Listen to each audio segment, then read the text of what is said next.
నమస్కారం. టీసీఎన్ న్యూస్కి స్వాగతం. ముందుగా ముఖ్యాంశాలు. పాలకొల్లు డయాలసిస్ సెంటర్ నిర్మాణ పనులను పరిశీలించిన రాష్ట్ర మంత్రి డాక్టర్ నిమ్మల ఆలస్యంపై ఆగ్రహం. తణుకు నియోజకవర్గంలో పెండింగ్లో ఉన్న ప్రజా సమస్యల పరిష్కారానికి కృషి. దళిత నేతల వినతికి స్పందించి చెప్పిన ఎమ్మెల్యే ఆరిమిల్లి. పెంచిన విద్యుత్ ఛార్జీలను తగ్గించి పేద మధ్యతరగతి ప్రజలను ఆదుకోవాలి. తణుకులో ప్రభుత్వాన్ని డిమాండ్ చేసిన సిపిఐ రాష్ట్ర సహాయ కార్యదర్శి ముప్పాళ్ల. సామాజిక సేవకు ప్రాధాన్యత ఇస్తున్న లయన్స్ క్లబ్బులు. తణుకులో అధికార పర్యటన చేసి ప్రకటించిన లయన్స్ జిల్లా గవర్నర్ వేణుబాబు. పన్నుల వసూళ్లలో ప్రగతిని సాధించి స్వయం అభివృద్ధికి కృషి చేయాలి. తాడేపల్లిగూడెంలో మున్సిపల్ అధికారులకు హితవు పలికిన పురపాలక సంఘ ఆర్డీ నాగ నరసింహారావు. మహిళల ఆరోగ్య సమస్యలపై అవగాహన కలిగిస్తున్న తణుకు మొళ్లపూడి ఆసుపత్రి పెరవలి సభలో స్పష్టం చేసిన ఈ ఆసుపత్రి వైద్యురాలు తేజస్వి. రోడ్డు భద్రతా నియమాలను పాటించాలని కోరుతూ అమలాపురంలో ర్యాలీ నిర్వహించిన పోలీసులు. ఆధ్వర్యం వహించిన రూరల్ సీఐ ప్రశాంత్ కుమార్. విద్యార్థుల్లో పోటీతత్వాన్ని పెంచేందుకు దోహదపడుతున్న క్రీడలు. మామిడి కుదురులో పేర్కొన్న పి గన్నవరం ఎమ్మెల్యే సత్యనారాయణ. విభిన్న ప్రతిభావంతుల అభివృద్ధికి చర్యలు చేపట్టిన ఆంధ్రప్రదేశ్ ప్రభుత్వం. ఏలూరులో వెల్లడించిన రాష్ట్ర గ్రంథాలయ చైర్మన్ కోటేశ్వరరావు. పాలకొల్లులో నిర్మాణ దశలో ఉన్న ప్రభుత్వ ఆసుపత్రిలో డయాలసిస్ సెంటర్ను రాష్ట్ర జలవనరుల అభివృద్ధి శాఖ మంత్రి డాక్టర్ నిమ్మల రామానాయుడు మంగళవారం పరిశీలించారు. ఈ సందర్భంగా పనుల జాప్యంపై ఆయన ఆగ్రహం వ్యక్తం చేశారు.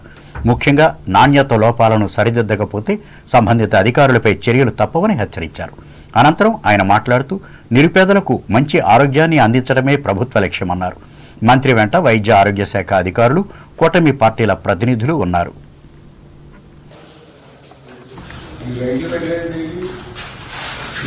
నువ్వు చెప్పేటప్పుడు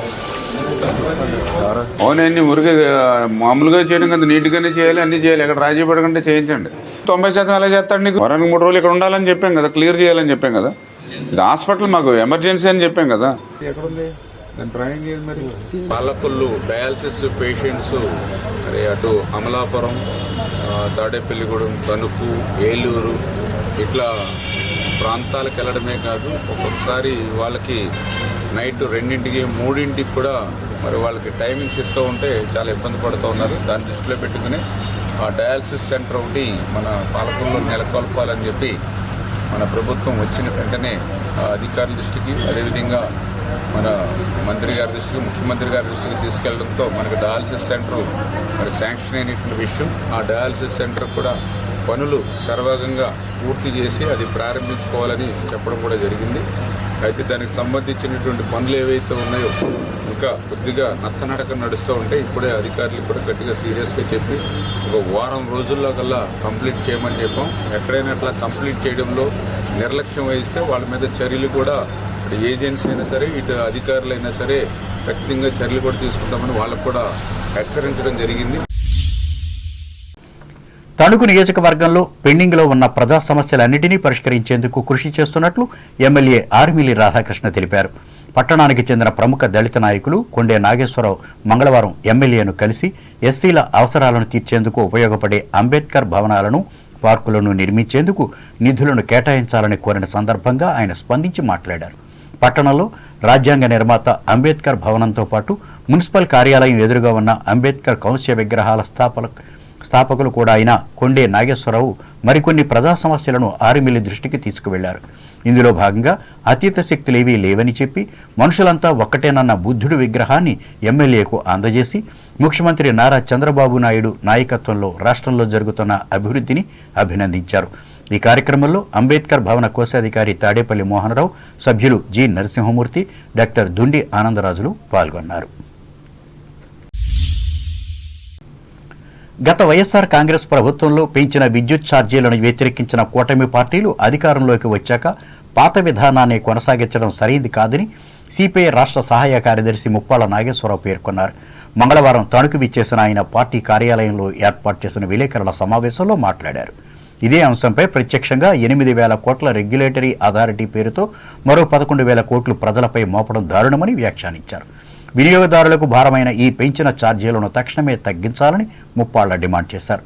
విలేకరుల సమావేశంలో సిపిఐ జిల్లా కార్యదర్శి కోనాల భీమారావు, రాష్ట్ర సమితి సభ్యులు కలిశెట్టి వెంకట్రావు, జిల్లా కార్యవర్గ సభ్యురాలు సికిలే పుష్పకుమారులు పాల్గొన్నారు. తణుకులో సమాజ అభివృద్ధి కోసం వాసవి పేరుతో ఏర్పడిన రాయల్స్, వనిత, వైభవం, ఓల్డ్ టౌన్ క్లబ్బుల ఆధ్వర్యంలో సంక్రాంతి సంబరాలను మంగళవారం నిర్వహించి మత సాంప్రదాయాలను పాటించారు. ఇందులో భాగంగా ముగ్గుల పోటీలతో పాటు వివిధ సాంస్కృతిక కార్యక్రమాలను ఏర్పాటు చేసి అందరినీ ఆనందపరిచారు.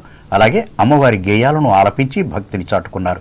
ఈ కార్యక్రమంలో ఈ క్లబ్బుల నాయకులు కనుమూరి లీలా సరస్వతి, జల్లూరి సుజాత, సొరుసు ఝాన్సీలక్ష్మి, ఏ వేదకుమారులు పాల్గొన్నారు.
తణుకు శ్రీ వెంకటేశ్వర స్వామి దేవాలయం ఆధ్వర్యంలో ముక్కోటి ఏకాదశి సందర్భంగా ఏర్పాటు చేసిన సాంస్కృతిక కార్యక్రమాలు మంగళవారం కూడా కొనసాగాయి.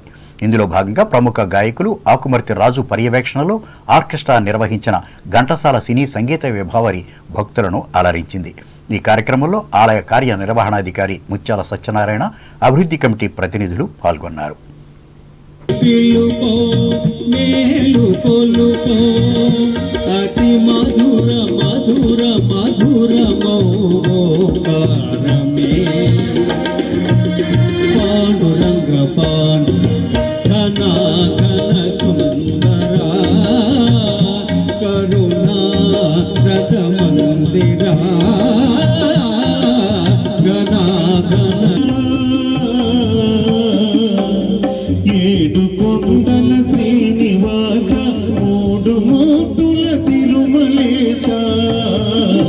ఏడేడు జన్మల పాపముల ఎడబాపి దోచే వెంకటేశ.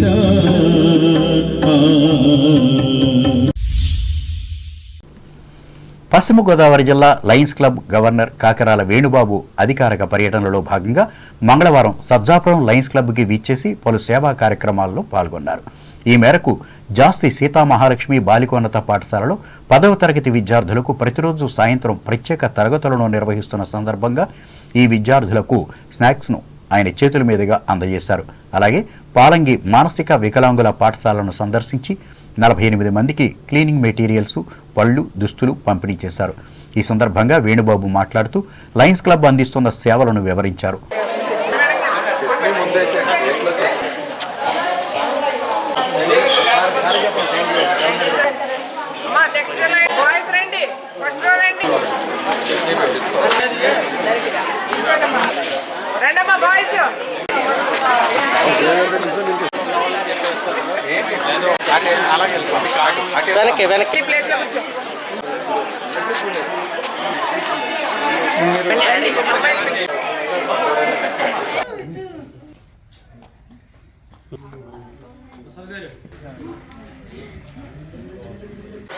ఉన్నతమైన చదువుల్లో సెటిల్ అయ్యి బాగా వాళ్ళ ఉద్దేశంతో మేము లయన్స్ క్లబ్ ద్వారా సజ్జాపురం లయన్స్ క్లబ్ వారు మీకు ప్రతి సంవత్సరం కార్యక్రమంలో ఈవినింగ్ స్నాక్స్ కానీ అరేంజ్ చేసి న్యూట్రిషన్ ఫుడ్ లాగా మీరు అందరూ బాగా చదువుకోవాలి, మళ్ళీ మీరు కూడా ఈ సమాజానికి సేవ చేయడానికి ముందుకు రావాలి మీరు సెటిల్ అయిన తర్వాత. అలా చేస్తారా మరి? మా క్లబ్స్ కానీ మా దగ్గర ఎక్కువ ఉన్న దాంట్లో ఎంతో కొంత సమాజానికి ఇవ్వాలి అనే ఉద్దేశంతో అందరూ ముందుకు వచ్చి ఇవాళ ఇట్లా లయన్స్ కార్యక్రమాలు చేస్తూ ఉంటాం. ఈ లయన్స్ క్లబ్ అనేది 210 దేశాల్లో ప్రతి నిమిషం ఎక్కడో చోట ఏదో సేవా కార్యక్రమం చేస్తుంటారు. ఆ భాగంలో అందులో 49,000 క్లబ్లు ఉన్నాయి వాళ్ళ. అందులో సజ్జాపురం లయన్స్ క్లబ్ మన జిల్లాలో 72 క్లబ్లు ఉన్నాయి. ఆ 72 క్లబ్లోని ఇది ఒక్క క్లబ్. ఇట్లా నిత్యం సేవా కార్యక్రమంలో పాల్గొని జీవుకుంటే వారికి కానీ అక్కడ అవసరం ఉంటే అక్కడ వేరు తెరిచే నీటి తెరిచేలా అనే దాంట్లో చేస్తూ ఉంటాం. అలాగే మీకు ఈ అవకాశాన్ని సద్వినియోగం చేసుకుని బాగా చదువుకుని మరింత అభివృద్ధి చెంది మరింత ఉన్నత పదవులు పొందాలని ఆశిస్తున్నాం. పాఠశాల ప్రధానోపాధ్యాయుని తోట వరలక్ష్మి అధ్యక్షతన స్కూలులో జరిగిన ఈ కార్యక్రమంలో క్లబ్ అధ్యక్షులు పులప ప్రసాద్, పూర్వ అధ్యక్షులు పుట్టా విజయశ్రీ, బైల శ్రీలక్ష్మీ నారాయణ, సనపల రమణ భాస్కర్రావు, సిహెచ్ రమణమూర్తి, ప్రస్తుత కార్యదర్శి అడ్డగర్ల వెంకటేశ్వరరావు సభ్యులు పాల్గొన్నారు. Tanuku Sajjapuram senior citizen welfare association ఆధ్వర్యంలో మంగళవారం ఉచిత వైద్య సేవా శిబిరాన్ని నిర్వహించారు. ఈ మేరకు డాక్టర్ భూపతరాజు రమేష్ చంద్రబాబు 27 మందికి వైద్య పరీక్షలు నిర్వహించి మధుమేహం, రక్తపోటు స్థాయికి సంబంధించిన నివేదికలు అందించి సూచనలు, సలహాలు ఇచ్చారు. ఇందులో నిరుపేద వృద్ధులకు మందులను కూడా ఉచితంగా అందజేశారు. సంఘం అధ్యక్షులు ఈదర ప్రసాదరావు అధ్యక్షతన జరిగిన ఈ సేవా కార్యక్రమంలో జిల్లా అధ్యక్షులు అడ్డాల సత్యనారాయణ పర్యవేక్షించగా స్థానిక కార్యదర్శి కోసూరి గాంధీ, సభ్యులు ఎవటూరి లక్ష్మణరావు, చేబ్రోలు సాధులు సహకరించారు.